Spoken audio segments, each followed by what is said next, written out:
So I'm worried that we're going to end up in another war. Warriors head coach Steve Kerr. The United States military successfully executed a flawless precision strike. The 45th president. Around lawmakers' intonation. What I think would be even more supportive is to not get involved. You have an exit strategy for Iran if war does break out. You're not going to need an exit strategy. What I think would be even more supportive is to not get involved. It's very clear the world's a safer place today. This was the fellow who was the glue, who was conducting active plotting against the United States of America, putting American lives at risk. We're not only defending our constitutional rights, we're also defending religion itself. The facts were not facts, and we have to be very careful right now with what we're being told. Steve Kerr is a patriotic American, using his platform as head coach of an NBA franchise to ring the alarm bells for the masses with a simple message. Pay attention and do not take guys like this. Soleimani was plotting imminent and sinister attacks on American diplomats and military personnel, but we caught him in the act. At their word. He tweeted, "One thing I've learned in my lifetime is to not believe our government when it comes to matters of war." Back in 2003, the public was sold on WMDs. Weapons of mass destruction have been found in Iraq. Hey, I recognize that guy. Then President George Bush and the Republican Party sold us as reason for war, but the CIA found what exactly? We did not find stocks of either chemical or biological weapons. Former Director of Central Intelligence Special Advisor Charles Dwelfer. Active nuclear weapons program, no. We found no evidence, nor do we judge that there was one. Johnson and Nixon lied about Vietnam, Kerr wrote. Okay.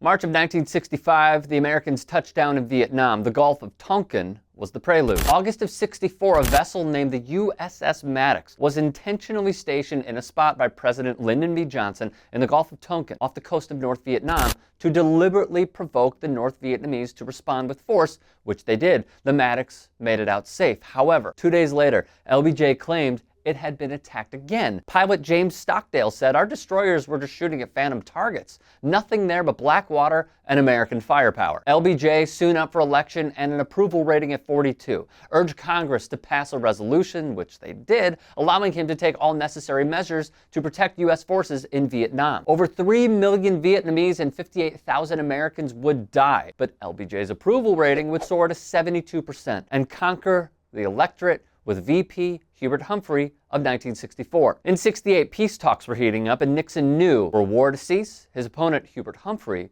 would gain an edge. "My God, I would never do anything to encourage South Vietnam not to come to the table," Nixon told Johnson, but he did. Nixon directed his campaign's efforts to scuttle the peace talks, with his lead over Humphrey slipping, and a direct line to the South Vietnamese president. Nixon implored stalling, and they did. He sought help from the president of Taiwan, and to have his VP threaten the CIA director to abide by Nixon or he's unemployed. Aides to President Lyndon Johnson implored him, out Nixon. They didn't, and Nixon became president. Our president will start a war with Iran because he has absolutely no ability to negotiate. He's weak and he's ineffective. In 2019, the lying for war-riddled prophets continue. Mike Pence outlined Soleimani's worst atrocities via Twitter thread in one tweet, writing, "Assisted in the clandestine travel to Afghanistan of 10 of the 12 terrorists who carried out the September 11th terrorist attacks in the U.S.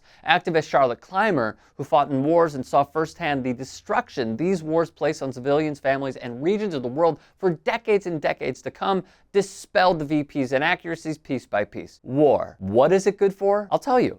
In the last 8 years, trillions of dollars have flowed to military and homeland security companies. When the administration starts a war like Libya, it is a windfall for companies who are given generous contracts to produce everything from replacement missiles to ready-to-eat meals. Hundreds of billions of dollars flow each year from the public coffers to agencies and contractors who have an incentive to keep the country on a war footing and footing the bill for war. The core of this expanding complex is an axis of influence of corporations, lobbyists, and agencies. companies that have created a massive, self-sustaining, terror-based industry. It is important for all of us to understand every bit, every nook and cranny of why these decisions are made and the historic, unforgivable lies spewed to the American public for acceptance of atrocities. Is it morality, or is it a war-pushing agenda to spend, elect, push nationalism, fuck the rights of those that never wanted a part in all of this? We're America, and we must prove our mighty worth. That is not what we should stand for, and not what Iraq, Vietnam, and Pence's 9/11 tweet